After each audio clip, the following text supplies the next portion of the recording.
Hello everyone, welcome to the September edition of Zimbabwe Arise, held right here in my living room. I'm Christine Mapandera-Talley, and for those of you that are new to me, I'm just a Zim chick that loves to talk about my country. So today I'm talking about Takura Chingonzo. Takura Chingonzo, for those of you that are not familiar with his name, he is the young Zimbabwe that got the opportunity to interview US President Barack Obama several weeks ago. He is one of several hundreds, I should say, of young Africans that, well, he was the only one chosen, I should just say, chosen to spend a few minutes questioning the president.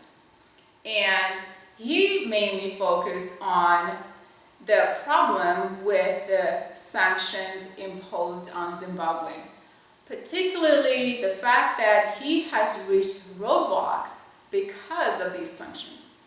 He is the founder of a technology company called Sai Wireless, and from my understanding, this company is going to bring free Wi-Fi internet access to many Zimbabweans. Now, when he reached a point where he wanted to purchase some technology and some other, I believe, software or services, he was not able to do business with these US-based companies, despite that they actually really liked what he was doing, mainly because he was Zimbabwean, and because you're Zimbabwean, you're on the blacklist. Well, supposedly, these sanctions are actually targeted towards certain entities. However, it seems as though there is some lack of clarity as to who should be discriminated when it comes to doing business in Zimbabwe with a Zimbabwean organization. Anyway, so Takura, I felt, did a pretty great job interviewing the president, but the most compelling thing really is not just the interview that he did. It is the negativity from fellow Zimbabweans, our people, my people. Why? Why bash this kid down so much? I was reading comments on several Zimbabwean news websites. In particular, if you go to newszimbabwe.co.uk, it is incredible the amount of negative comments on this one website. Strings and strings of negative comments. There is one gentleman or woman, I don't know, who probably spent his whole day just writing all the stuff. Really, that is a waste of productive time, a waste of productive energy. You and many others on this website could be doing something positive, could be, I don't know, starting a Zimbabwe College Foundation and send more young Zimbabweans to college abroad so they can bring new ideas. That's just me. I'm just saying. It really did not do anything good for Takura's efforts. He is a young person trying to navigate the business world and figure out how to get resources that will help him, help us, really. Having free Wi-Fi available to many Zimbabweans is a great thing. And accusations were made that he is a ZANU product, he's only where he is because of ZANU money. Some other statements were made in regards to his complaining of sanctions being invalid, mainly because Strive Masiwa is doing very, very well with Econet, so why does Takura complain about sanctions? Really? These statements are just absurd, really. First of all, Takura was born into the family he was born, whether it's ZANU or MDC or what have you, who gives a rat? It does not make him a bad person. I don't know who his parents are. I don't know. I do not know whether or not they have been stealing money from the government, from Zimbabwean people. But does that mean that's exactly what he's doing? Does that not mean maybe he might just be trying to do something beneficial to other Zimbabweans, not only to him? Is it inconceivable that he wants to do something great for many, the greater good for the greater many? Is it not possible? If his father is a murderer, does that make him a murderer? Does it? He didn't choose his family. He didn't choose his parents. I did not choose my mother and father. And I have plenty of stories to share about that. But that's not why we're here today. And in regards to him being compared with Strive, let's be realistic here. Strive is a great businessman. I personally follow him on Facebook, and I absolutely enjoy the lessons that he shares with so many young entrepreneurs all over the world. He is a very insightful man. But Strive has been in business for several years, way before these sanctions were imposed on Zimbabwe. So therefore, he knows how to navigate roadblocks such as sanctions imposed by the United States.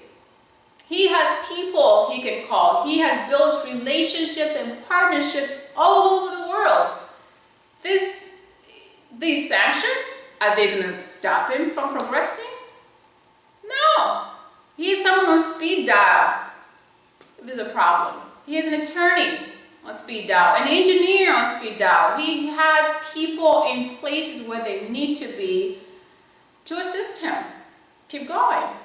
Takura, on the other hand, he's up and coming. When did he have the chance to meet other business people across the world? When did he get a chance to sit on the same breakfast table as a world leader? Until now. When has he had, I should say, chances to do that?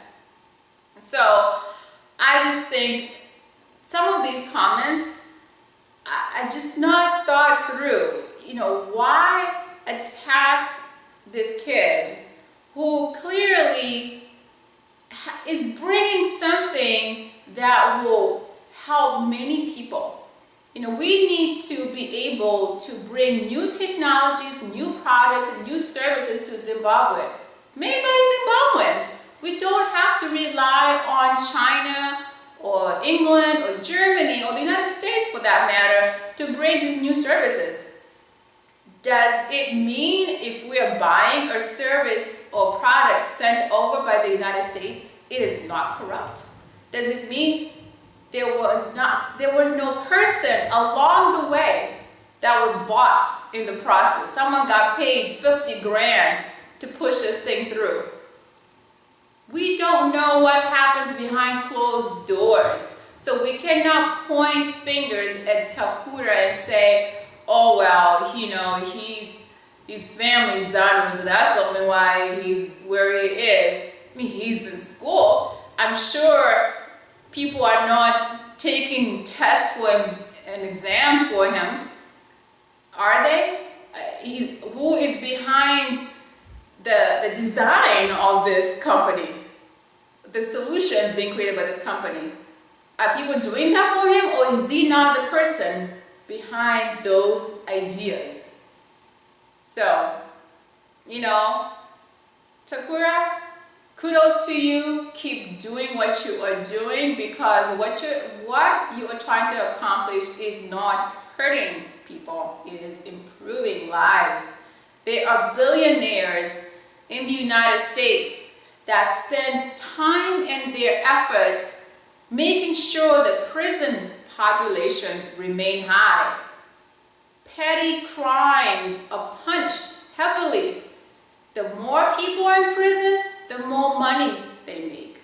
The more people have guns on the streets of New York City and Chicago, the more money gun manufacturers are making. And guess what? Lives are being lost. That is something to be mad about. That is something to lose sleep over. Takura creating a Wi-Fi solutions for Zimbabweans? Someone's going to spend their day attacking him? That is just simply ridiculous, to say the least. I can't even find the right words to explain I can't even find the words. I am just deeply disturbed by the negativity towards this young man. He is just one of many young entrepreneurs trying to bring new solutions. And collectively, these people, they're going to help us as a nation come back to our glory days. Help us as a nation be more competitive globally. We need to push them forward. We need to rally behind them. We need to brainstorm together and make sure that we are not bringing them down. We're not bringing them down. That is not a good use of productive time. It's simply not. I'm just appalled by this. And I just wanted to touch on this subject mainly because in the past I spoke a lot on sustainable youth development. The youth, they are the ones that are going to rebuild our nations. Their exposure to new ideas, their fresh minds, their fresh take on things is what's going to propel our nation's economy to be a very, very attractive country for all of us to live in. So I'm going to end today's discussion here, but please, people, let's be nice to each other. And for all you other young entrepreneurs out there, I hope that you find solutions to roadblocks that may come your way, and you create things that we cannot even imagine and make us proud. Thank you so much for watching. Siyabonga datenda.